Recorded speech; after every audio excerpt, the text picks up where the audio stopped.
Сәлеметсіздер ме оқушылар? Бүгін Қазақстан тарих пәнінен өтетін сабақтың тақырыбы 19 ғасырдың екінші жартысындағы Қазақстандағы әкімшілік аумақтық реформалар. Дәптерімізді ашып, бүгінгі сабақтың тақырыбын жазып аламыз. Зерттеу сұрағы: патша үкіметі ұстанған бөліп алда билей бер саясаты қалай жүзеге асты? Сабақтың мақсаты: Ресей империясының отарлық саясатының себеп салдары, әкімшілік аумақтық реформалар нәтижесіндегі өзгерістер, қазақ қоғамындағы өзгерістерді өткен тарихи кезеңдермен салыстыру. Өткен сабақтан сіздер не білесіздер? Қазақстанның Ресей империясы құрамына қосылу процесінің аяқталуы. Оқушылар, ең алдымен білімнің сайтын пайдаланып, 19 ғасырдың екінші жартысындағы Қазақстандағы әкімшілік аумақтық реформаға байланысты бейнематериалдар көретін боласыздар. 19-ның екінші жартысындағы Қазақстандағы әкімшілік аумақтық реформалар туралы не білесің? Ол қай кезде қабылданды? Патша өкіметі тарапынан қандай басқару жүйесі енгізілді? Осы сұрақтарға жауап іздейік. 19 ғасырдың екінші жартысындағы Қазақстандағы әкімшілік аумақтық реформалар туралы не білесің? Ол қай кезде қабылданды? 1867 жылы 11 шілдеде 2 Александр патша Сырдария мен Жетісу облыстарын басқару туралы уақытша ережені, 1868 жылы 21 қазанда Орынбор және Батыс Сібір генерал-губернаторлығындағы дала облыстарын басқару туралы уақытша ережені бекітті. Патша өкіметі тарапынан қандай басқару жүйесі енгізілді? Реформа бойынша 5 сатылы басқару жүйесі енгізілді. Енді ауылды ауыл старшыны, болысты болыс сұлтаны, уезді уезд бастығы, облысты әскери губернатор, генерал-губернаторлықты генерал-губернатор басқарды. Уезд бастықтарын әскери губернаторлардың ұсынуы бойынша генерал-губернаторлар тағайындады. Уезд бастығының билігінде полиция, әскери бөлімдер, уездегі мекемелер, бекіністер, әкімшілік және полицейлік билік шоғырланды. Облыстық басқармаларды вице-губернаторлар қадағалады. Басқарма 3 бөлімнен тұрды. Бірінші – шаруашылық, екінші – сот, үшінші – жарлықты іске асыру. Әскери және азаматтық билік генерал-губернаторлыққа шоғырланды.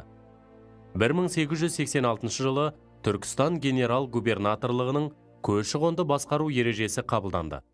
Әр қоныстанушыға 10 десятинадан жер беріліп, қоныстанушылар 5 жылға дейін салықтан босатылды. Ал кейін салықтың жартысын ғана төледі. 1889 жылы ауыл тұрғындарын өз еріктерімен жаңа жерге көшіру және бұрынғы көшірілген топтар туралы арнайы ереже қабылданды.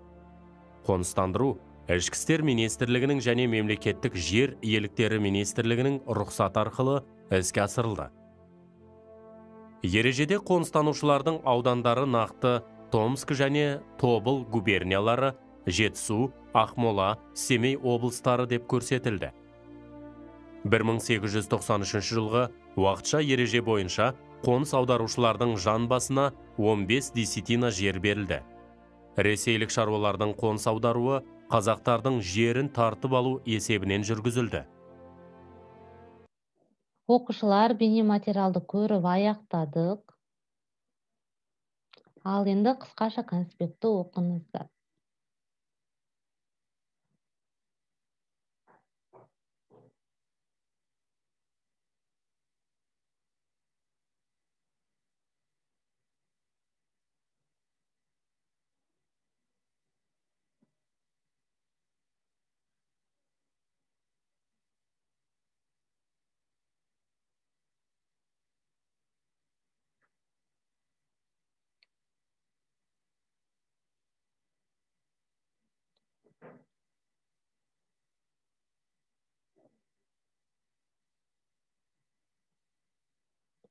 Оқушылар, егер қысқаша конспектті оқып болсаңыздар, тапсырма орындайық.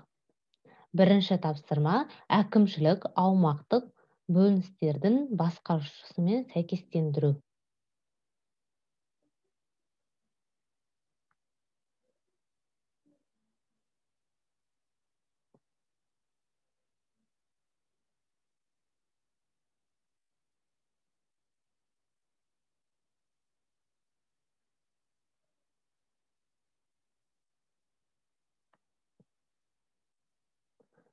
Бірінші тапсырмамызды орындап болсақ, екінші тапсырмамызды орындайық.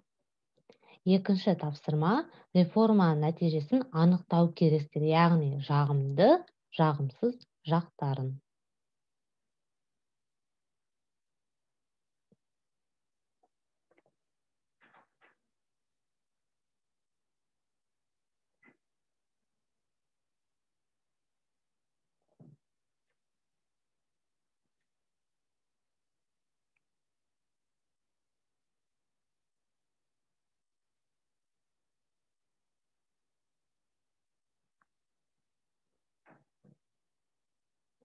Оқушылар, егер сіздер тапсырмаларды орындап болсаңыздар, бүгінгі біздің сабақ аяқталды, сау болыңыздар.